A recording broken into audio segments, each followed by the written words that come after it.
before a single shot was fired, before the first man screamed. The Amazon warned them to turn back. They ignored it, and that mistake erased them from every map that followed. In the archives of early historical horror encounters, there is one expedition so disturbing it was quietly buried under shipping logs and botanical notes. Not because it failed, but because it succeeded in finding something no one wanted confirmed. In 1907, an expedition left the safety of the main Amazon River and slipped into a blackwater tributary that barely existed on official charts. The mission sounded harmless. Measure the route, record settlements, return alive. That last instruction was never written, but everyone understood it. At first, the river behaved. The water moved slowly. The jungle watched in silence. Then, without warning, the forest changed its posture. Animals vanished. Birds stopped announcing movement. Even insects seemed to thin, as if the jungle itself was holding its breath. Experienced men noticed this immediately. The Amazon is never quiet unless something larger has claimed the space. The steamer that delivered them refused to wait until dusk. The captain wanted his deck clear. No questions, no stories, just crates dumped onto wet mud and a quick turn back downstream. As if the river ahead was contagious. That was the last civilized machine any of them would see. 6 men stood on the bank, pretending not to notice how final that moment felt. Julian Rojas led them. Calm, controlled. The kind of authority that didn't need volume. A doctor, an armorer, a mechanic, a young assistant desperate to prove himself, and a hired clerk to record everything in clean, careful handwriting. And then there was the guide. He arrived late. He did not apologize. He did not smile. His name was Ivo. He wore a short machete like it was part of his arm and carried a bundle wrapped in waxed cloth. When asked if he knew the tributary, he gave an answer no one liked. "I know where not to camp." That should have been enough to end the expedition. But historical horror encounters are always born from men who believe knowledge makes them immune to warnings. When Ivo was asked about a village marked on an old map, he didn't argue. He didn't laugh. He simply said there was no village marked on any map that mattered. Then he cut open a crate, not to steal, to test. He inspected tins, cloth, rope, and when he found salt, he nodded once. Approval earned. That single gesture should have terrified them more than any threat. By afternoon, weight was shifted into 2 canoes. The hired paddlers avoided eye contact. 3 stayed. The rest refused silver, firearms, and pride. They would not go past the bend. Dusk arrived fast. The air thickened. Insects rose in choking clouds. Shelters went up. Nets were ordered. Scratching forbidden. Rifles cleaned. Ammunition counted. The men went through routines because routine keeps fear from speaking too loudly. Rojas spread the map on a crate. Past the narrowing tributaries, the paper went blank. At the edge of that emptiness, written in an older hand, were 3 words that should never exist in a scientific record. Stories of giants. Rojas dismissed it. Legends. Preparation was framed as caution, not belief. But Ivo stood apart, watching the forest wall like it might blink. That night, watches were assigned. The jungle pressed closer with every hour. During the second watch, a young paddler whispered prayers and admitted his mother had warned him never to enter blackwater. "It is not water," she said. "It is a road." A road to where he didn't know, only that people weren't meant to walk it. Sleep came in fragments. The forest sounded closer each time eyes closed. And when morning arrived, the river changed color as if reacting to their presence. Black. Still. Reflective in a way that felt wrong. Branches forced men to duck. Roots reached like hands. The paddlers moved without sound. No villages, no smoke, no platforms. Even monkeys crossed overhead without stopping, as if fleeing something unseen. By midday, they found the first proof. Footprints. Human-shaped, but impossibly large. Each print sank deep into the mud, longer than a forearm, wider than a hand. Toes splayed. Heels crushed the earth as if the body above them carried tremendous weight. No one spoke at first. Then denial tried to breathe. A carved block. A trick. A joke. The guide didn't look up. "Recent," he said. "Not last week." The decision was made quickly. They would continue. That is how historical horror encounters always escalate. Not with screams, but with calm voices choosing the wrong direction. As they pushed off, the forest leaned closer, Scraped bark appeared at shoulder height, wood pale and wet, as if something large had leaned in to watch the river pass. Then came the sound, slow, measured, striking wood with the rhythm of footsteps. Not an animal, not a drum. It stopped the moment they rounded the bend, and that was when they saw the poles. Hair hung from them, thick, black, tied in bundles, some with pieces of scalp still attached. A warning, placed carefully. The canoes drifted forward in silence. Crying started quietly in the second canoe.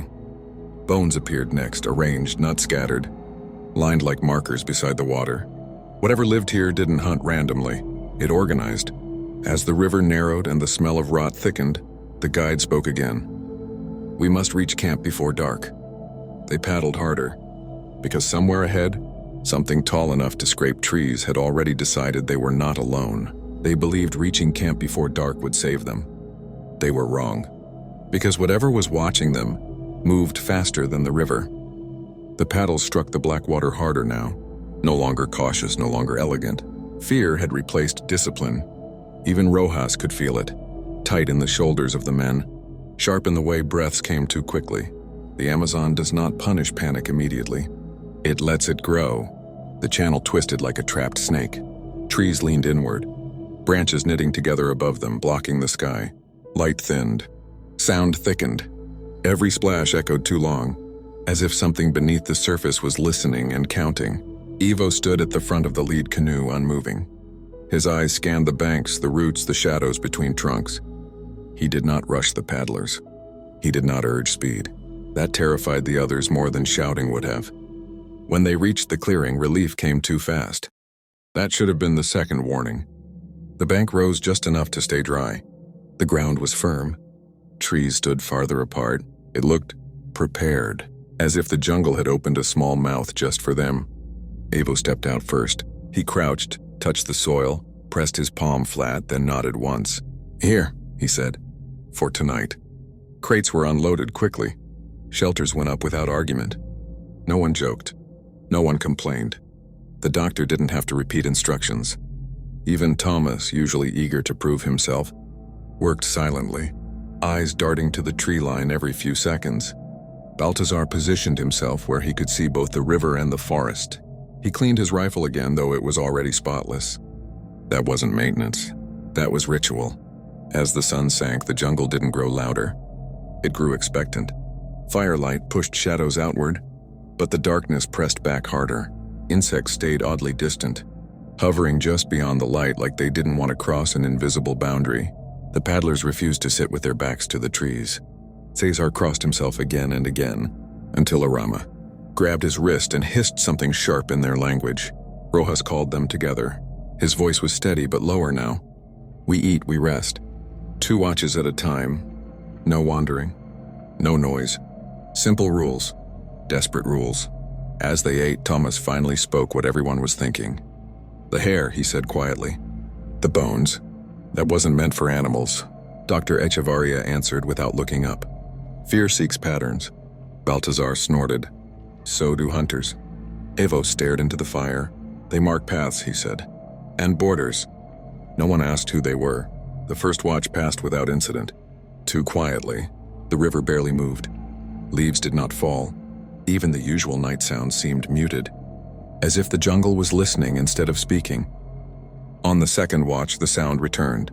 Not close, not far. A slow impact. Wood on wood. Then another. Evenly spaced. Footsteps. Cesar froze. His breathing went shallow. Thomas gripped his machete so tightly his knuckles shone white. The sound circled the clearing without ever entering the light. One step. Pause. Another step. Heavy. Whatever it was moved around them like it was inspecting a trap. Rojas raised his hand. No firing, no shouting. Orders passed in silence. Baltazar tracked the sound through the trees with the barrel of his rifle, but there was nothing to see. The shadows refused to give up a shape. Then scraping. High. Too high. Bark peeled from a tree well above a man's reach. Fresh wood gleamed pale in the firelight. Something massive shifted its weight just beyond sight. Thomas whispered, "It's standing." The footsteps stopped. For a long moment, nothing happened. Then the smell arrived. Not rot, not animal musk. Something warm, metallic, human-adjacent. Echevarria covered his nose slowly, as if sudden movement might trigger something worse.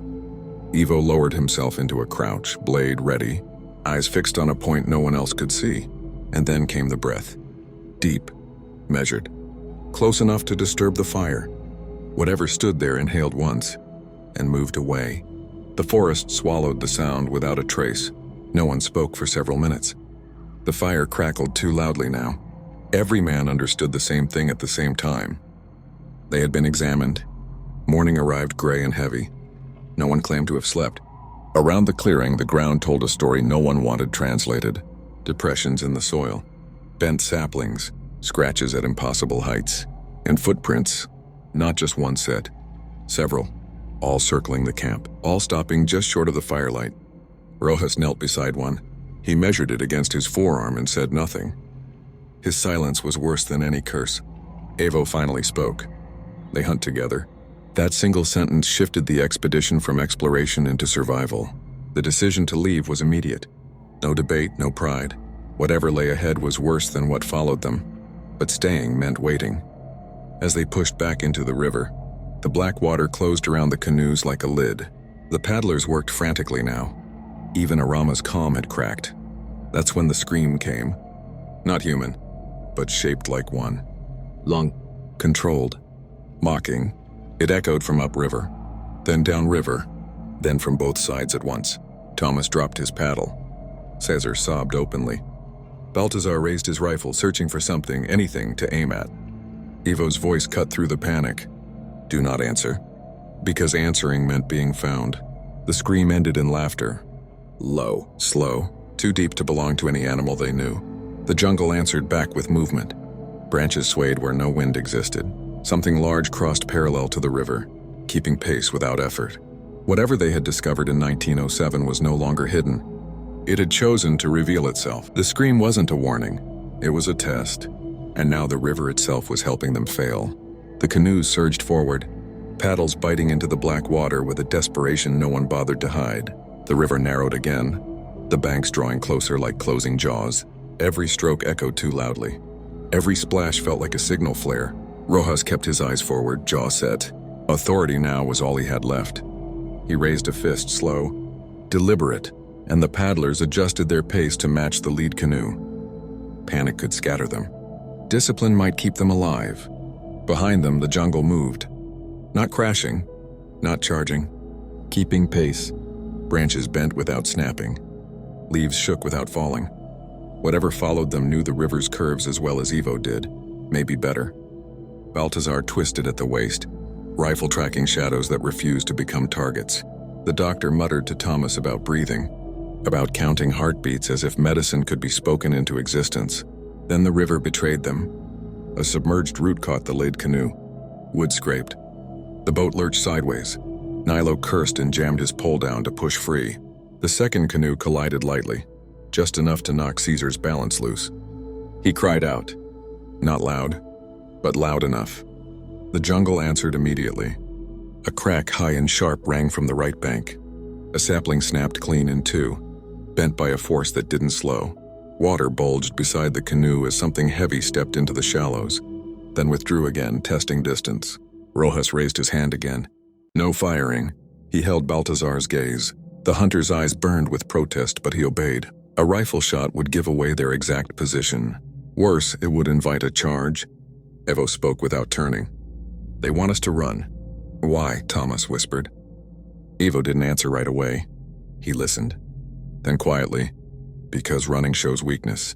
The river curved left into a darker stretch, the canopy knitting tight overhead. Light dimmed as if someone had turned a knob. The air thickened, sour and wet. Smells layered. Mud, sap, something ironed with blood. That's when they saw the platform. It rose from the left bank on driven poles, crude but deliberate. Fresh-cut wood, vines braided tight. A place made to stand above the water, and on it marks. Deep gouges in the wood, parallel, as if fingers had pressed and dragged. Fingers too wide, hands too large. Rojas ordered a wider berth. The canoes hugged the center channel. As they passed, the platform creaked, not from contact, but from weight shifting above it. Something unseen adjusted its stance. Then came the imitation. From ahead, a voice called out, Portuguese. Broken. Urgent. Help us, a boat broken. Caesar sobbed. Thomas stared, mouth open. Even the doctor flinched. Balthazar whispered, "That's not right." The cadence was wrong. The pauses were too even. The voice knew the words, not the meaning. It tried again, closer now, shaping the sounds with care. "Come, here." Evo's face hardened. "Do not answer," he said again. "Do not look." Rojas spoke low and firm. "Paddles steady. Eyes forward." The voice shifted. It dropped the plea and tried a new tone, angry, commanding. A man's voice, then another layered beneath it, like an echo that arrived too late. "Stop." The river ahead pinched narrow. Roots clawed the water. Nilo angled the canoe to slip through. As they passed the tightest point, the water to the right exploded outward. A massive shape surged parallel to them, shoulder and back breaking the surface just long enough to show scale. It was tall, broad, covered in dark matted hair slick with river water. The head stayed low, features hidden, but the neck rose thick and powerful, muscles bunching as it moved. One arm lifted, long and heavy, and slammed into a tree trunk. The impact shuddered through the bank. Tomas screamed. This time, Balthazar fired. The shot cracked the air, sharp and final. The bullet struck bark with a dry thud. The shape veered away, water churning, disappearing into shadow. The echo of the gunshot ran up river and down, a dinner bell ringing both ways. Silence followed. Then movement. Multiple points, left bank, right bank, ahead. "They're calling others," Evo said. Rojas made the call. "We beach now." A narrow shelf of mud appeared on the right, barely enough. The canoes scraped in hard. Men spilled out, dragging crates, slipping, swearing. Balthazar reloaded with shaking hands. Echevarria grabbed Tomas and forced him to breathe, counting aloud. The forest answered with steps. Heavy. Measured. Close. Rojas positioned them with practiced speed. Firearms angled outward. Machetes ready. The fire was useless now, too slow to build, too visible. Darkness pressed in, thick as cloth.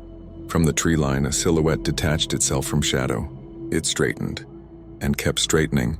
It stood taller than any man there. Shoulders wide enough to block stars, arms hung long, hands brushing vines that tore free like thread. The head tilted, listening. The smell intensified. Rojas felt it then, not fear alone, but the sickening certainty of being evaluated. The creature's gaze moved from man to man, lingering on the smallest, the loudest, the slowest. It spoke again. This time it used Rojas's voice. Perfectly. "Hold," it said. Tomas broke. He bolted. The giant moved faster than belief allowed. One step, two. The ground shook.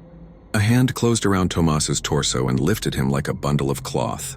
There was a sound, short, wet, and then nothing. Cesar collapsed to his knees. Echevarria shouted. Balthazar fired again and again. The bullets struck flesh this time. Dull impacts that made the giant grunt. Annoyed more than hurt. It retreated a step, then another, vanishing back into the trees with Thomas's body held limp at its side.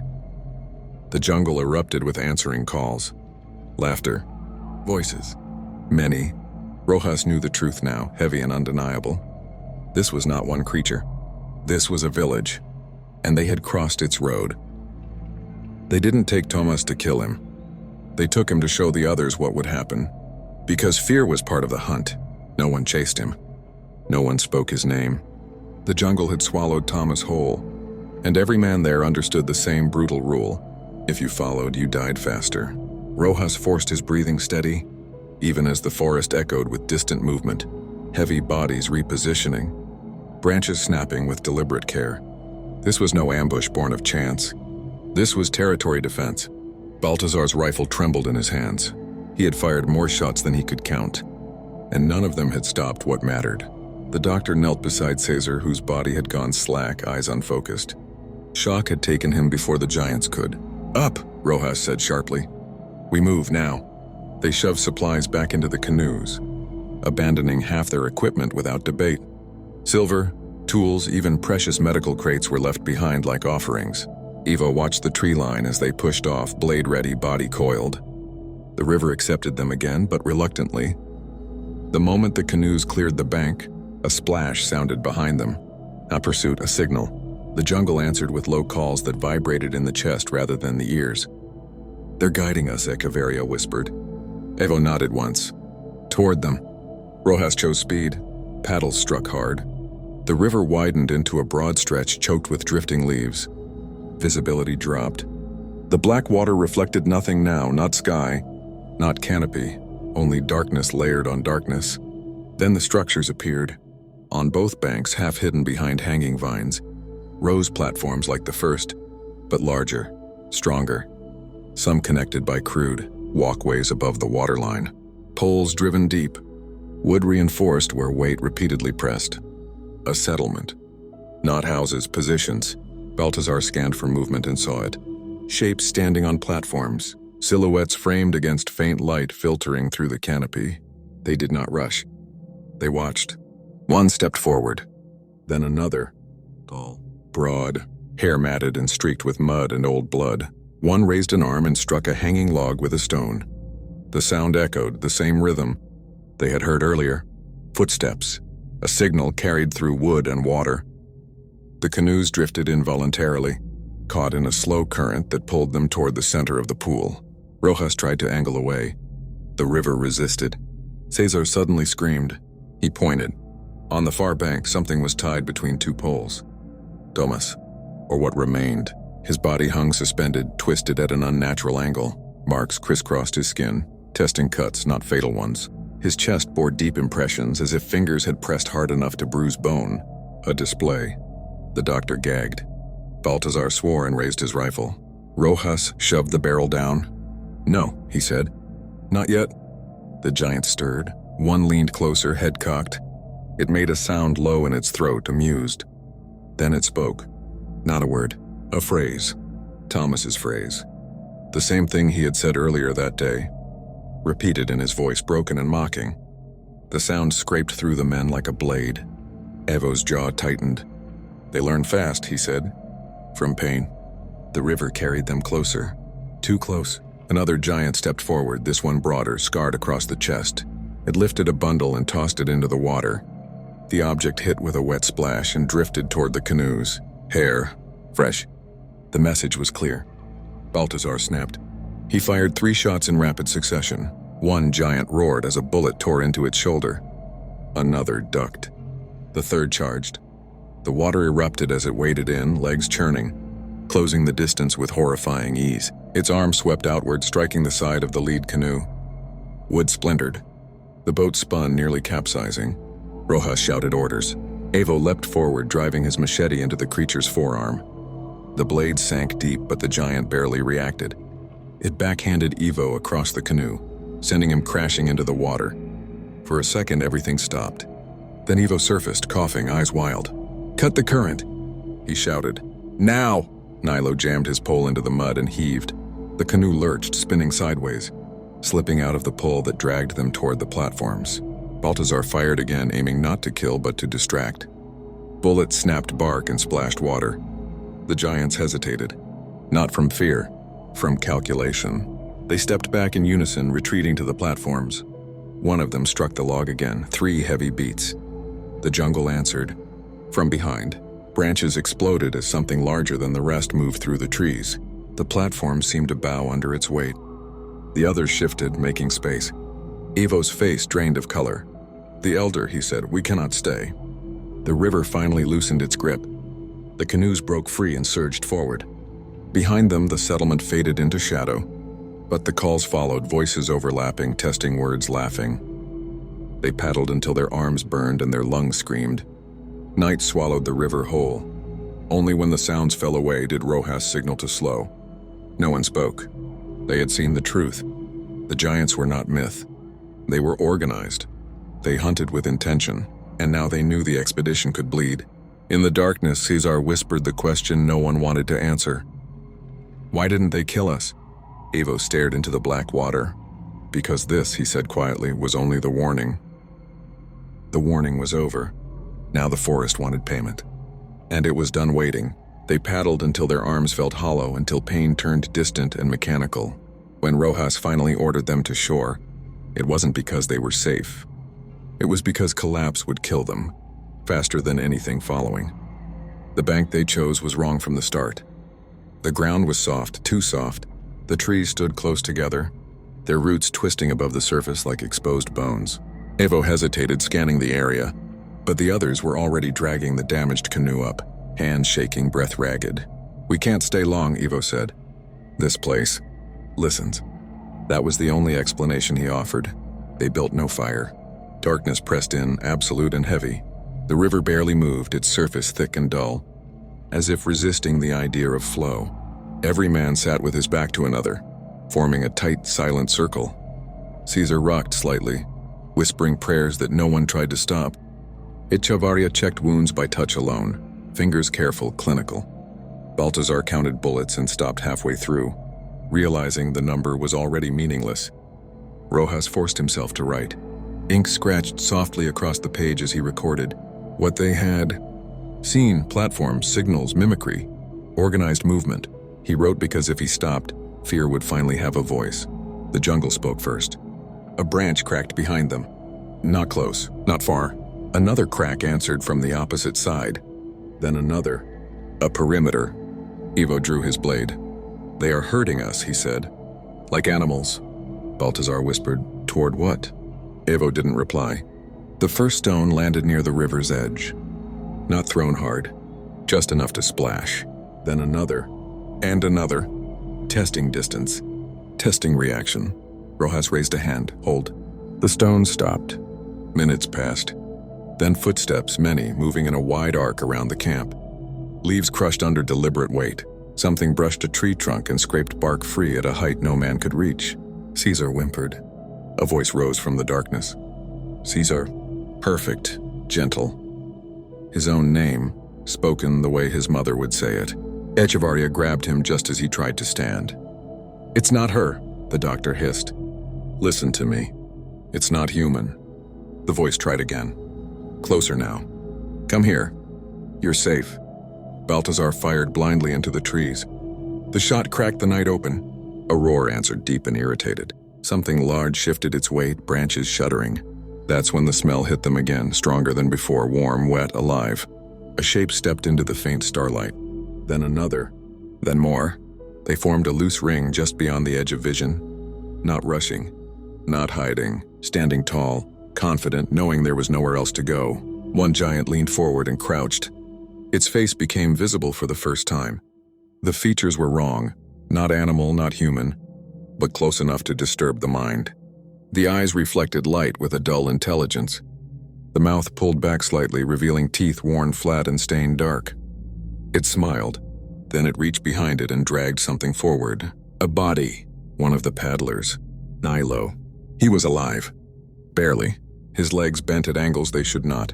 His chest rose in shallow, panicked bursts. The giant released him, letting him collapse at the edge of the clearing. A choice. Baltazar moved without thinking. He stepped forward, rifle raised. Rojas grabbed his shoulder too late. The giant lunged. It didn't grab Baltazar. It grabbed Cesar. One moment the youth was there, next he was lifted screaming into the air. The sound cut off abruptly as the giant's hand closed around his throat. With a sharp, efficient twist, it ended. Silence fell like a blade. Echevarria screamed. Rojas shouted orders that no longer mattered. Baltazar fired until the rifle clicked empty. Bullets struck flesh, bark, bone, but the giants only retreated a step, dragging Caesar's body back into the trees. Nilo tried to crawl. No one reached him in time. A massive foot came down. Once, that was enough. The ring loosened. The giants withdrew, melting back into shadow, leaving only the crushed ground and the echo of laughter that wasn't quite laughter, more like satisfaction. Rojas dropped to his knees. 2 men gone in minutes. The lesson was clear now. The giants didn't want them dead. They wanted them broken. Evo wiped blood from his blade. His voice was low, final. "At first light," he said, "we run. Not down river. Not up river." Rojas looked up. "Then where?" Evo met his eyes. Through them. Because there was only one way left out of the forest of giants. And it was the worst one. Running down river meant being hunted. Staying meant being harvested. So they chose the only option the giants didn't expect. Dawn came slowly. Like the jungle itself was reluctant to reveal what survived the night. Fog clung low to the ground, curling around broken branches and crushed leaves. The clearing looked smaller now, violated. Blood darkened the soil where Nilo had fallen. No birds announced the morning. Only breathing proved anyone was still alive. 4 men remained. Rojas, Evo, Baltazar, Dr. Chavarria. They didn't speak Caesar's name, or Nilo's, saying it would make the loss real, and reality was already too heavy to carry. Evo moved first. He knelt, studying the ground with careful attention, fingers brushing disturbed soil, snapped twigs, pressed leaves. His expression tightened. They waited here, he said, all night, watching. Baltazar spat into the dirt. Then why didn't they finish it? Evo stood. Because today is different. Rojas understood before he explained. Daylight removed the giants' advantage of surprise, but not their strength. What it did give the men was visibility and desperation. They left the river behind. Abandoning the canoes felt like cutting away the last tie to the world they knew. But the water was a road the giants controlled. The forest, dense, choking, unforgiving, was the only place where size became a liability. They moved fast, keeping low, following Evo's single file. He chose paths that weren't paths at all. Thorns tore at skin, vines snagged packs, sweat burned eyes. Every breath tasted green and rotten. Behind them, the jungle woke up. A call sounded, short, sharp. Another answered. They know, Echevarria whispered. They always know, Evo replied. The first sign of pursuit wasn't sound. It was vibration. Heavy steps traveled through the ground, felt in the bones before heard by the ears. Trees shook as massive bodies, pushed through undergrowth that should have slowed anything that large. Baltazar glanced back once. He saw a shoulder break through foliage, then an arm. Too close. Run, Rojas said. They ran. Discipline collapsed into survival. Branches whipped faces. Roots grabbed boots. Echevarria stumbled and nearly fell before Baltazar hauled him upright. The doctor wheezed, lungs already failing him. The jungle exploded behind them. Something roared, not in rage but excitement. A giant burst into the open, towering above the men, using trees like handholds to pull itself forward. Its stride ate distance. Evo veered sharply, dragging the others toward a narrow ravine choked with fallen timber. This way, Evo shouted. They plunged down the slope, just as a massive hand slammed into the ground, where they'd been. The impact sent dirt and leaves raining over them. Baltazar fired upward, not aiming, just noise. The giant recoiled slightly, more annoyed than hurt. The ravine saved them. Barely. The space was tight, slippery. Walls rose steep on both sides. The giants couldn't enter without slowing, without crouching. Size turned against them for the first time. Rojas felt hope flicker. It died quickly. Another roar answered from ahead. They cut us off, Echevarria gasped. Evo scanned the ravine and pointed to a tangle of roots climbing the left wall. Up, he said, now. They climbed like animals, hands bleeding, muscles screaming. Baltazar went last, covering the ascent. A giant's face appeared at the ravine mouth below, eyes tracking, calculating. It reached up. Baltazar fired point blank. The bullet struck an eye. This time the giant screamed in real pain. It thrashed, smashing the ravine walls, buying the men seconds, only seconds. Baltazar turned to climb. Too slow. A second giant appeared above, hauling itself down toward him. Its hand closed around Baltazar's ankle and yanked. Rojas reached for him, missed. Baltazar fell. He hit hard, rolling once before stopping at the giant's feet. He looked up at Rojas, blood on his mouth, and laughed, a short, sharp sound. Run, he said. The giant lifted him with one hand. There was a sound like snapping wood, then nothing. Rojas turned away before the jungle could force him to watch more. They ran again, 3 now. Breath ragged, hearts hammering. The forest pressed tighter as if aware of the count. At midday, they reached something impossible. Stone, not trees, not roots. Ruins. Massive stone blocks half swallowed by vines rose from the earth. Walls, ancient, deliberate, stood where no settlement should exist. Symbols carved deep into rock stared back at them, weathered but intact. Evo stopped. This is why, he said quietly. Why they are here. Rojas stared at the ruins, dread blooming fresh. Here, he asked. Evo nodded. They are not the first giants, he said. Only the last. And somewhere behind them, the forest shook as the hunters closed in. The ruins weren't abandoned. They were sealed, and the giants were the lock. The stone rose in tiers, too cleanly cut to belong to chance. Vines wrapped the blocks like veins. But they could not hide the precision. Corners true, surfaces leveled by hands that understood weight and balance. Symbols carved into the walls repeated in bands. Spirals broken by vertical slashes. Figures with elongated limbs. Heads crowned with marks like antlers or flames. Rojas felt the cold certainty settle in his gut. This place predated every map he'd ever seen. It predated the fear. The fear came later. Echevarria traced a symbol with trembling fingers. "This isn't indigenous work," he whispered. "At least not any I recognize." Evo shook his head. "It is older than names," he said. "Older than the stories my grandfather would not finish." They moved through a collapsed archway into a courtyard choked with roots. Stone benches ringed a central slab darkened by stains that rain could not wash away. Channels cut into the rock led outward, as if meant to carry liquid away from the center. Blood, Rojas thought, or something thicker. A low vibration rolled through the ruins. Dust fell from the walls. "They're close," Echevarria said. Evo scanned the carvings. "They will not enter yet." "Why not?" Rojas asked. "Because this place remembers," Evo replied. "And they fear what remembers them." The air shifted. A shadow fell across the courtyard entrance, then another. Giants appeared at the broken arch, stopping short of the threshold. They did not rush. They did not roar. They stood in a loose line, massive forms half-silhouetted, eyes reflecting dim light. One stepped forward, scarred chest, broad shoulders. The same one that had led before. It lifted its head and inhaled deeply, savoring the air of the ruins like a forbidden scent. Then it spoke. Not words. Names. It repeated Thomas's name, then Caesar's, then Nilo's, each spoken in the voice of the man who had owned it. Echevarria dropped to his knees, hands over his ears. Rojas felt something tear inside his chest, a hot, helpless anger that begged to be spent uselessly. Evo placed a hand on the stone wall, steadying himself. "They remember," Evo said. "They collect." The giant leader lifted a hand and pointed, not at the men, but at the carvings behind them. Its mouth pulled into that almost smile again.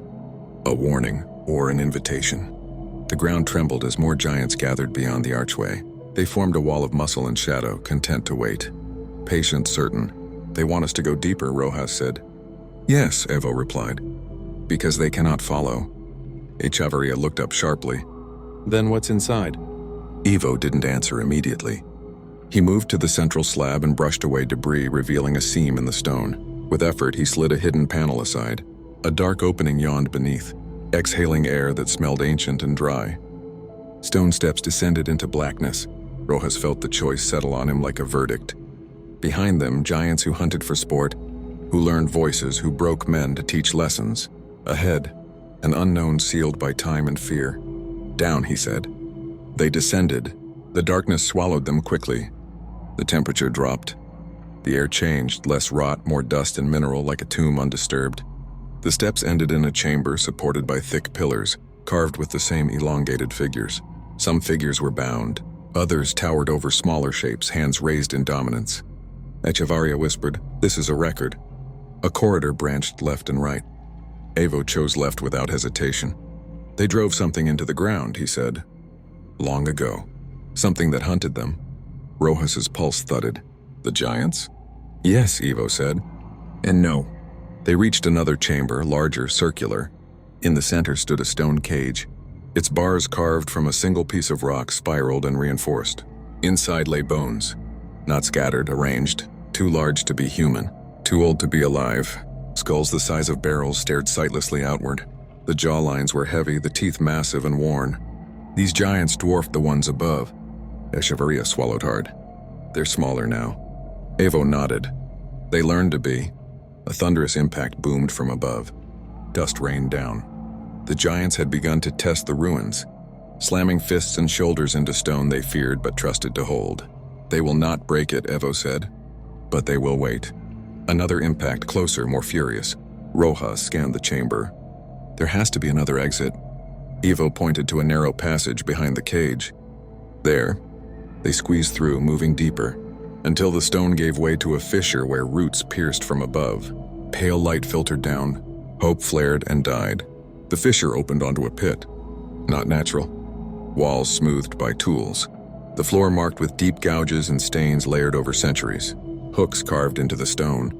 Ropes, old replaced, old again. A hunting pit. For giants. They use this place, Rojas said softly. Evo's face was hard. To choose. A roar shook the tunnels behind them. The giants had forced entry into the upper chambers. Stone cracked. Dust poured. Echeverria backed away, breath hitching. We're trapped. Evo stepped forward, eyes fixed on the pit.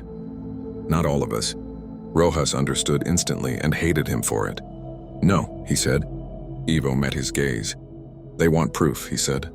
Fear, obedience, one life buys distance. Before Rojas could move, Evo shoved Echeverria toward the narrow ledge opposite the pit. The doctor stumbled, catching himself. What are you? Echeverria began. Evo turned to Rojas, his voice was calm. Record this, he said. If anyone ever leaves. Then he stepped back. The giants' shadows filled the passage behind them. Hands reached, voices mimicked. The leader roared, triumphant. Evo leapt. He fell into the pit without a sound. The giants surged forward, dragging his body away, their attention consumed. The corridor shook with their movement, their calls echoing deep and hungry. Rojas grabbed Echeverria and ran. They climbed through the fissure as stone cracked and voices howled below. Thorns tore skin. Light blinded. They burst out onto a ridge overlooking the river far below. Behind them, the ruins swallowed the noise. Ahead, distance. Echeverria collapsed, sobbing. Rojas stood shaking, staring back at the jungle that had taken everything. He knew the truth now. The giants were not a mystery. They were a solution, and the cost of keeping that solution buried had just been paid again. The expedition was never meant to return. It was meant to seal the truth again, and only one man was allowed to carry it out. Rojas and Echeverria did not speak as they descended the ridge. Words had become dangerous things, too loud, too human. The jungle below looked unchanged, indifferent, as if it hadn't just consumed 6 lives and a century of certainty. They moved for 2 days without rest. No fire, no map, only the river's distant pull guiding them south. Echeverria deteriorated quickly. Shock hollowed his eyes. Fever took his hands. He spoke to people who weren't there and begged. Rojas to promise something, anything, that what they had seen would not be forgotten. On the 3rd night, Echeverria could not continue. They hid beneath tangled roots while rain stitched the darkness shut. The doctor's breathing turned shallow, rattling. He grabbed Rojas's sleeve with sudden clarity. They weren't monsters, he whispered. They were wardens. Rojas said nothing. Echeverria smiled faintly. That's worse. He died before dawn. Rojas buried him shallowly. He marked nothing. The forest would erase the rest. It always did. When Rojas finally reached a trading outpost weeks later, he looked like a ghost dragged from the river. He said nothing of giants, nothing of ruins. He gave officials a sanitized report, unusual terrain, hostile conditions, loss of personnel due to disease and accident. The papers accepted it easily. They always do. But Rojas kept a second record. In it, he wrote of historical horror encounters not as myths but as systems.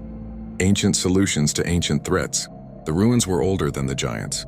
The giants were reduced descendants of something far worse. They hunted humans not for hunger but for control.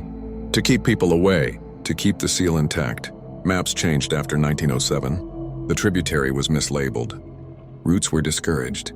Expeditions quietly denied funding. Indigenous warnings were dismissed as superstition, but followed anyway. The Amazon kept its secret. Sometimes travelers vanished near blackwater tributaries. Sometimes locals report voices calling from the trees, perfect imitations, begging for help. Sometimes massive footprints appear after floods and disappear by morning. And sometimes, hair is found tied to poles, warnings still placed, because the giants are still there, still watching the road that is not water, still guarding what sleeps beneath the ruins. And now you know why no one is supposed to go looking. Not because the forest will kill you, but because something older will make sure you never leave.